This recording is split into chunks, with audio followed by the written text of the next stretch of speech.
పశ్చిమాసియాలో ఉద్రిక్తతలు ప్రపంచ దేశాలను కలవరపెడుతున్నాయి. ఇరాన్, ఇజ్రాయెల్, అమెరికా మధ్య జరుగుతున్న యుద్ధం కారణంగా క్రూడ్ ఆయిల్ సరఫరాకు ఆటంకం ఏర్పడింది. అంతర్జాతీయ మార్కెట్లో బ్రెంట్ క్రూడ్ ధర $105 నుంచి $110 మధ్య ట్రేడ్ అవుతుంది. ప్రపంచ చమురు సరఫరాలో 20 నుంచి 30% హర్ముజ్ జలసంధి ద్వారానే జరుగుతుంది. ప్రస్తుతం ఇరాన్ దాన్ని మూసివేయడంతో సప్లై చైన్ దెబ్బతింది. చైనా తదితర దేశాల్లో చమురు డిమాండ్ పెరగడం, మరోవైపు రష్యా లాంటి ప్రధాన ఉత్పత్తిదారులపై ఆంక్షలు కొనసాగడం ధరల పెరుగుదలకు దారితీస్తుంది.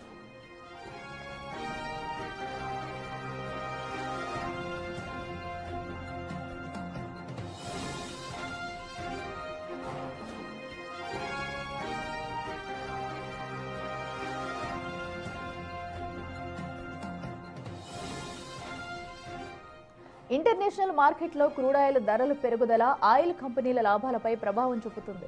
గల్ఫ్ రీజియన్లో యుద్ధం మొదలైనప్పటి నుండి భారతీయ రిఫైనరీలకు ముడి చమురు కొనుగోలు వ్యయం భారీగా పెరిగింది. బారెల్ ధర $100కు పైగా పలుకుతుండటంతో ఇండియన్ ఆయిల్, హెచ్పీసీఎల్, బీపీసీఎల్ లాభాలు భారీగా తగ్గాయి. గత కొన్ని నెలలుగా లాభాలు ఆర్జించిన ఈ కంపెనీలు ఇప్పుడు తమ మార్జిన్లను కోల్పోతున్నాయి.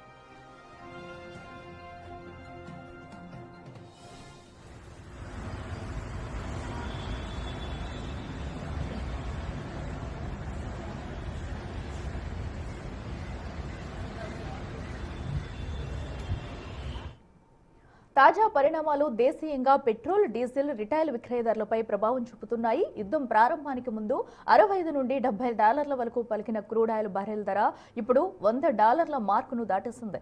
ఈ క్రమంలో 85% క్రూడ్ దిగుమతులపై ఆధారపడే భారత్ వంటి దేశాలు తీవ్ర ఇబ్బందులు ఎదుర్కొంటున్నాయి. ప్రస్తుత పరిస్థితులు ఇలాగే కొనసాగితే ఆయిల్ కంపెనీలు పెట్రోల్, డీజిల్ ధరలు పెంచక తప్పని పరిస్థితి నెలకొంది.